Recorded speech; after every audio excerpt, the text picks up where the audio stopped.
University has always been very important to me and my family. It's something that my father inculcated in me very early in life. He said that education is of prime importance. But more than that, I think to find your own place in any institution is the most important.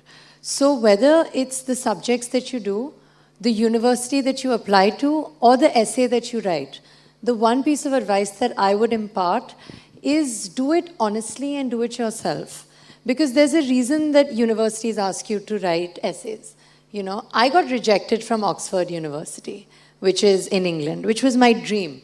It was my dream school to go to Oxford, and I didn't get in. And I thought that the world was going to end that day. I didn't know what to do. I called my mother up hysterically crying, saying, "Mom, I've gotten rejected from Oxford. I don't know what to do." And then sure enough, the Common Apps came in and I got into Columbia. And those 3 years that I spent in New York, I would give an arm and a leg to do it again. And I think it's moments like that that you realize that people know what they're doing, There's a reason I didn't get into Oxford, and there's a reason I got into Columbia. And if you knew me at all, you would understand that I was happier in New York City than I would have been in Oxford, And to each their own. But I would definitely say that when you think about education, as important as it is, it's also very personal.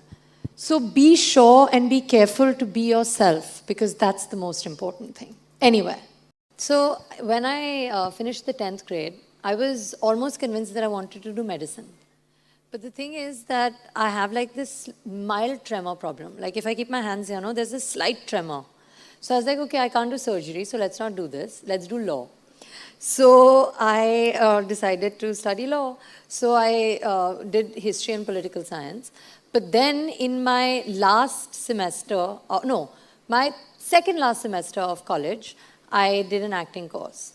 And I realized that as somebody that's loved studying, as somebody that till date loves reading, in a university like Columbia, in a city like New York, I did courses in every field. I did history, I did political science, I did chemistry, I did math, I did economics, I did literature, I did philosophy. I did courses in so many different things and enjoyed each and every one of them. But the rush I felt when I did theater on stage, I've never felt like that. And that's when I knew what I'd known since I was a child. Because since I was 4, acting has been a dream. But then I got distracted because A, I was really fat, and B, I was really nerdy. And the combination meant that I probably shouldn't act, why? Might as well study. Because I really enjoyed it. There used to be times, and I promise you I'm not making this up, that mom would come into the room and she would confiscate my books. Because she would say, this is not okay. You cannot do this. It's not normal. And I would have laughed if you came to me when I was in the 10th grade or 11th grade and told me that you will be sitting in Singapore one day talking to children as an actor. I would have been like, yeah, okay, ha.